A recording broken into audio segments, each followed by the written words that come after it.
Welcome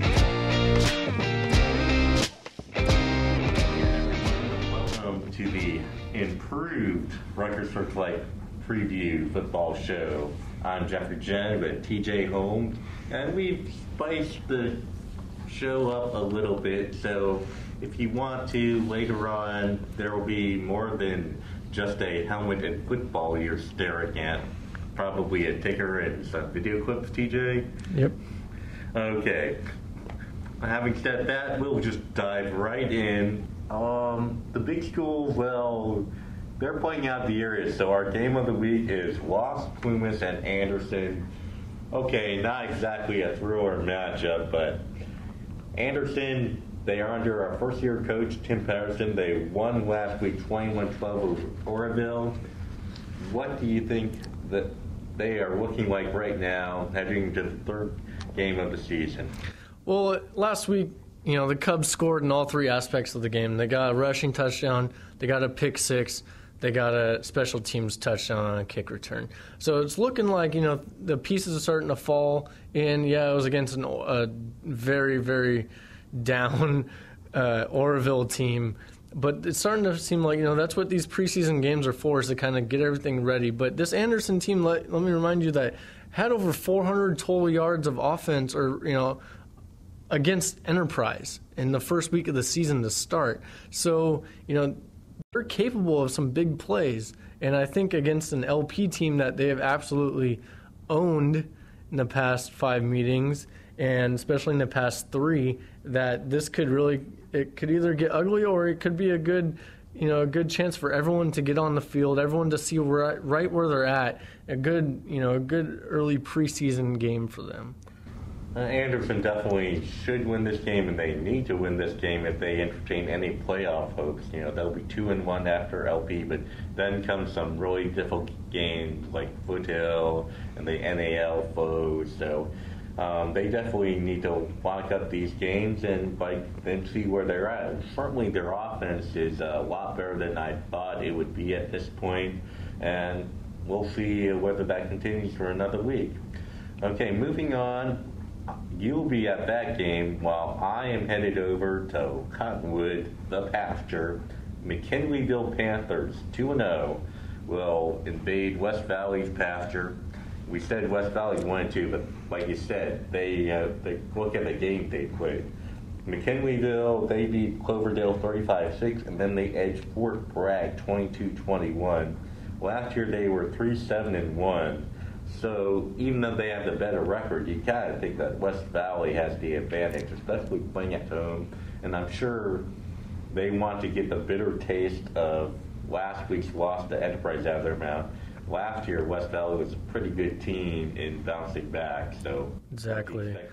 Well, what they're going to have to do is get back to basics. I mean, they're going to have to start to run the ball and pound the ball, because what they've gotten away from the run this year so far. They have Luke Wright is a senior quarterback. He's got the experience. He can throw the ball, but teams are stacking the box, against their run-oriented offense, and they're shutting them down. But West Valley has to stick to what they know is successful in the running game. They can't shy away from that aspect of the game too early and get into the deep pass. Speaking of which, how many yards did Josh Bacher have against Enterprise last week? I believe -10. -10, so that puts him right around 100 for the season through 3 games. Well, let me remind you that he didn't have very many yards, 3 games into the season last year, and then he broke out for over 200 on the road against an Astoria of Oregon school, and that was his breakout game, and he went on a rampage from then on. The downside, he was probably West Valley's second, third, fourth option at the start of last year. Injuries kind of pushed him up, and then he took advantage of his opportunity. But it seems like everyone's been keying on him. I think getting Josh Bacher on track, probably is the key for West Valley right now. Everything's predicated off of him. Luke Wright's better in play action pass, not as the focal point of the offense. Yes, they have a couple of good receivers, but they definitely need to get Josh Bacher, and to a lesser extent John Homer, on track. And West Valley's defense, boy, 41 points allowed to Enterprise. I know that's a good offense, but It is, but when the first play of the game sets up Enterprise in the red zone already from a fumble, Enterprise had 3 first-quarter touchdowns and 3 great starting field positions off of turnovers. So that's got to help. So you don't think West Valley's defense is in rough shape? They just were... I think they're in a bad situation, and they couldn't really climb out of it. But, I mean, they held them off pretty well. Their offense put up some numbers. The defense, did okay. I mean, granted, a couple big plays with, but they can hold their own. They just kind of need to get into that groove. Okay. Well, we are going to move on to Foothill at Laston, and last year it would have been a dream matchup of this. But now Foothill's 3-0. They've outscored their opponents 149-26. And Laston is 0-2. They lost to Chico, but they had a bye last week. So there is a kind of a wrinkle to the matchup, though, right? Yeah, there's a little bit of a wrinkle. Now, let me remind you, I was at this game last year when it was in Foothill, and it was as close to an NFL or college-style game that I've seen in the northern section yet. It was just battle of field position, and Foothill finally pulled out 14-7. One player that shined in that game, Cameron Medico, Laston's running back, who is back this year as a senior, who's averaging over 200 yards a game, and now Foothill is out. Foothill's best linebacker, best defensive player, Addison Gillum, is out with a foot injury for a couple of weeks. So my question to you is, how much will Gillum's absence affect the Cougars' defense against a run-oriented, Grizzly offense with Cameron Medico back there? Yeah, let me throw this stat out at you. And Addison Gillum's leading Foothill in tackles with 30. The next guy is Alan Colwell with 18 tackles. So he's in on a lot of plays. So the likes of Colwell, Austin Gardner, and Steph Curley at the linebackers, they're going to have to step up. The defensive line is going to have to be more creative, get more aggressive in on tackles. Maybe they have to not just tie up the offensive line of Laston, but kind of penetrate and disrupt things and get Cameron Medico in the backfield before he gets going. It's 414 yards and 3 touchdowns already for 2 games. But on the offense side, I think Foothill just has a ton of weapons. Addison's loss kind of does hinder them somewhat, but they have so many guys they can throw in besides Tevin Slade. Yeah, they got so much firepower that if it does get into a foot race or a track meet or a shootout, Foothill's got the position players and to be able to put up those big numbers as we've seen so far in their 3 games this year. Well, I'll put it this way. I think Chico, with their backup quarterback playing half of the game, 135 points on Laston. Imagine what a Foothill offense can do with Tucker Wilson, Devin Slayton, the wide receivers like Shoten, Cooper, Jan Deskis. Okay. But this is clearly not the same Laston defense of Luke Peterson, Richard Murphy, Trevor Baum, and Camo Miller. No. Okay. We're going back to Enterprise. They're 3-0, and they're facing an 0-2 Antelope team. So you're going, yes, Enterprise is on the road, back down to Sacramento. They're more confident than ever. This should be an easy win. They gave up 48 points. They averaged 35 points, I believe. But that means this could be a real track meet. This could be Shasta Eureka from last year. Because, Enterprise, they are piling up points by the boatload with Alex Henderson, Brad Wood, Sensei Lee, Taylor Angley, Coleman. I mean, they just have a slew of skilled guys who can get out in the open field and take it the distance at any time. And now they're facing a team that's giving up, 48 points per game. The flip side is Antelope is averaging a lot of points, and can Enterprise defense hold up? Enterprise 2 weeks ago gave up 27 to Anderson. So that's kind of an interesting matchup from that perspective. Speaking of Shasta and Eureka, last year Shasta hosted Eureka. It was 48-41 Shasta. This year, who knows? They may end up still doing a track meet though. Eureka, they are coming off of a defensive struggle. They lost at Sutter 14-7. And if you're doing the connect the dots routine, Eureka lost to Sutter by 7. West Valley lost to Sutter by 7. West Valley beat Shasta by 7. So, and it's on the road for Shasta, home opener for Eureka. This is an easy game for the Wolves. It's definitely not. And, Shasta's gotten some spark from some players that, weren't really expected to contribute as much, on the special teams this year. Like, you mentioned, that they've gotten 4 special teams touchdowns, but if you can really count 5, if you count the 4-yard punt return for a touchdown against Red Bluff last week. They are scoring in many different ways, and they may have to, especially if Lunsford doesn't play. I'm not sure what his status is. They look like a walking bunch of injured last week at Red Bluff. Speaking of Red Bluff, they are going to be at Corning. So you have an 0-2 Red Bluff team and a 1-1 Corning team who are coming off a 30-6 loss at Orland. How crucial of a game is this for the Spartans? This is a big one because this is a winnable game for Red Bluff, and it is a D2 opponent hardly, but the Cardinals. I mean, this is kind of they're both close in proximity to each other. This is kind of bragging rights. This is a big game. This is a very winnable game for these Spartans, and it seems like, since they've kind of been hanging around lately in late in games, that I think they might actually get over the hump this time and actually pull out a win. They just need to stop that running game that the Cardinals have. Yeah, Corning always seems to run the ball well.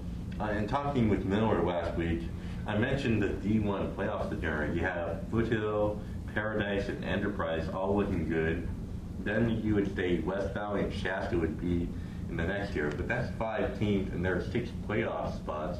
So really, Red Bluff's battling Chico and Pleasant Valley for that spot. So they already lost to PV, but PV has a tougher schedule down the road.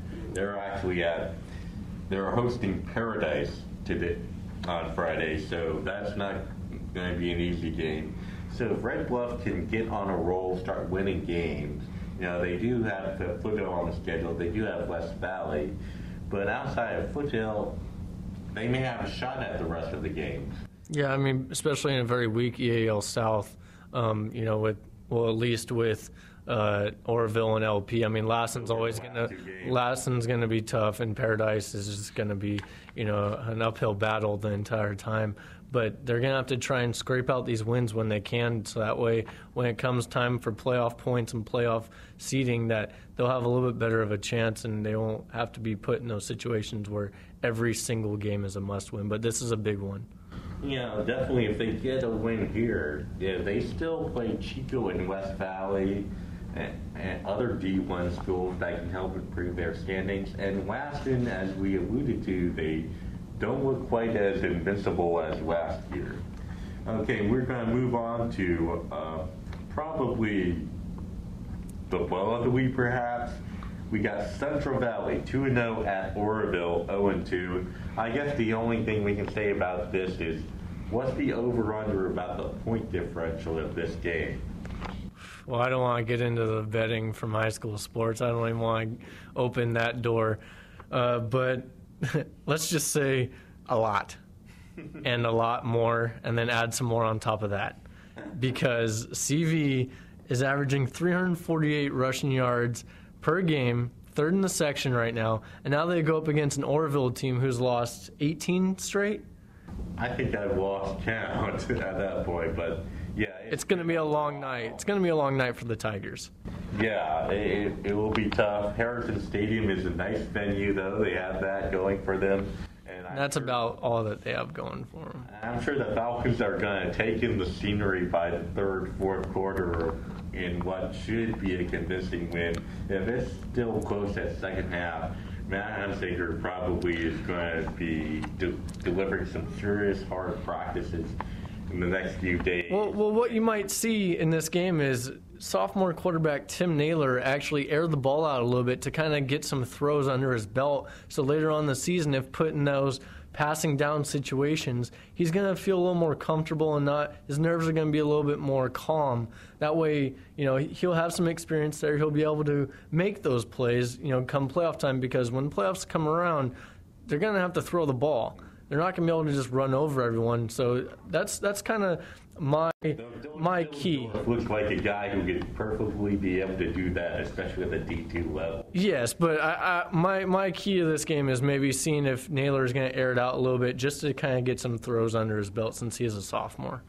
Possibly. They may go to the air a little bit earlier, because if they just hand off to Sindor or the rest of their running backs, there could be a slew of 67-yard touchdowns, and then they're suddenly up by so much it would look silly to throw the ball. Exactly. Another NAL team would be Wairika, and they are at Henley, and that's sort of an interesting matchup because Wairika, they looked pretty good last year, but they don't seem to be quite as good this year. They do have a young team, even though their quarterback, Dean Schaefer's back this year. Well, in this game, this is big because Wairika is starting to get on a roll. They lost at Trinity to open the season. Since then, they've outscored opponents 94-16, including a 45-2 win over Mazama of Oregon last week. So, and in this game against Henley last year, Dean Schaefer, 4 touchdown passes as a junior. So, who knows what they can do this year, especially after CV, just ran over Henley last week. One thing to know, this is maybe another measuring stick for Wairika about the NAL. Their first measuring stick wasn't too good. It was Trinity. They got blasted by Trinity up in Weaverville, and then Trinity turns around and can't stay the full game with Central Valley. So from that measuring stick perspective, it doesn't look good. But now they have another chance at Henley, and they put up a big win. Then maybe we may have to consider the Miners as a factor in the NAL race. Okay, we're going to switch over to the small schools, and then we have a very intriguing matchup up in the mountains. Modoc at Trinity. Now, Modoc's coming off a 21-7 loss to Lakeview, but many still believe they are among the top schools in D4. Trinity rebounded from the CV loss with a 31-20 victory over Arcata last week, and they're now 2-1, and they still may believe they're among the top teams in D3. Is that an intriguing matchup to you? It definitely is. A top team in D3 versus a top team in D4, right here, and they're used to winning both of them. Both of them, and this is a big one. Luke Curran, by the way, broke the career rushing record for Trinity last week. Put up 203 yards, so now he holds that record. But so with that, Modoc knows that they're going to have to stop him to be able to win this game. Although Trinity does have a good quarterback in Austin Weisinger, but Curran is the key. You stop him early, you get him tired, and you're going to have a better chance to win this ball game. The key is better chance. But when the chance isn't that great, well, you have to do whatever you can. Curran is averaging his usual 150 yards per game so far. But the Braves only held him to 4.25 yards per carry last year. He had 20 carries for 85 yards. So they've proven that they can stop him. I guess 85 yards is stopping him because of how much he can put up. But that's going to bode well for him, that they can actually that they know of a way to shut him down at least a little bit or hold him off. One thing for sure, Sean Wood, he's a very good coach up there in Alturas, and he's going to have the Braves ready. And he's got a pretty decent passing quarterback in Ryan Valena, and he has a big line. He has a slew of running backs. Jamie Green was scared of this game before the season, and he has good reason to. Yeah, his Wolves just can't take Modoc lightly, but because it should be a competitive game.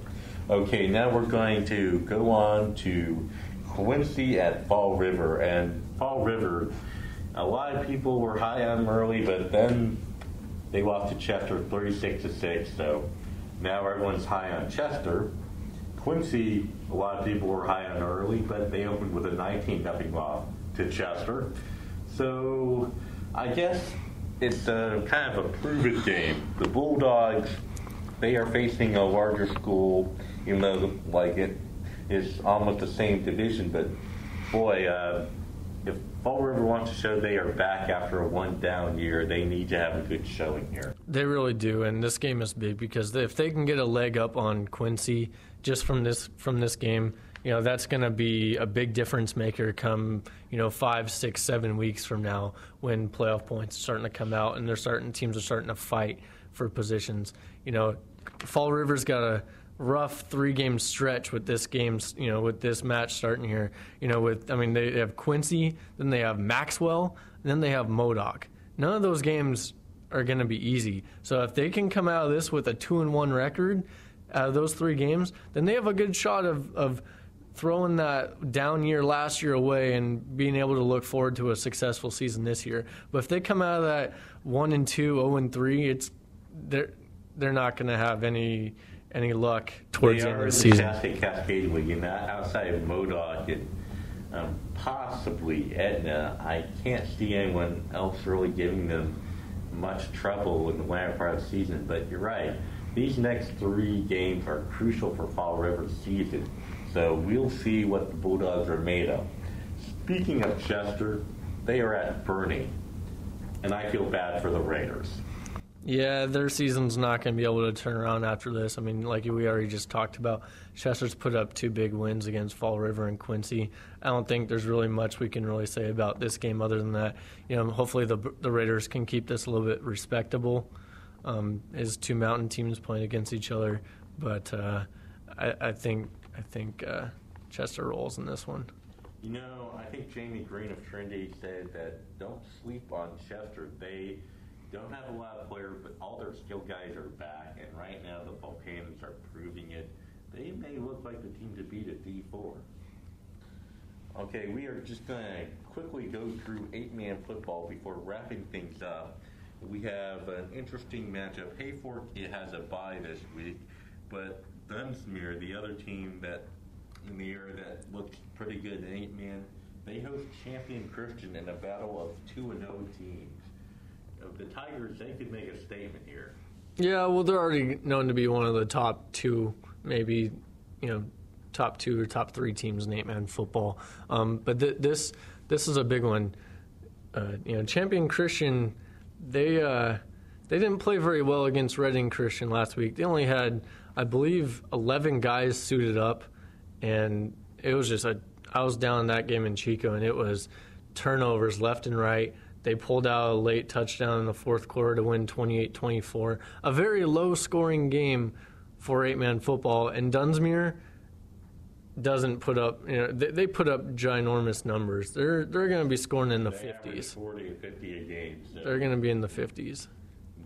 They look really good early on, and time will tell whether they can challenge Hayfork this year. Speaking of another good team in 8-man, Westwood. That may be the other team, along with Peace Valley, that you throw into that group with Dunsmuir, Hayfork. And guess who's at Westwood this week? Liberty Christian. They won in a forfeit in their first week, and they beat Hurlong 36-3. So technically they're 2-0, but they are going to find out real fast right now whether they belong to the upper echelon of 8-man football. And it's going to be tough for them to be able to do that because that's a big game right there. Yeah, they may be a year away. Okay, that's about it for us. We another RS preview show in the books, and we'll come back next week to give our thoughts to other games that are going on. Willows at Orland in a battle of unbeaten. Willows may be the top D3 team. Orland is turning heads at D2, aren't they? They definitely are.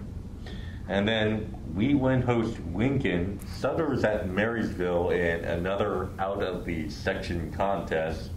at one of our better teams in the Northern section, seeking to prove themselves. And Hamilton is at Durham in an intriguing D4 matchup. So that will be it for us this week, and we will be back next week, hopefully even better than ever.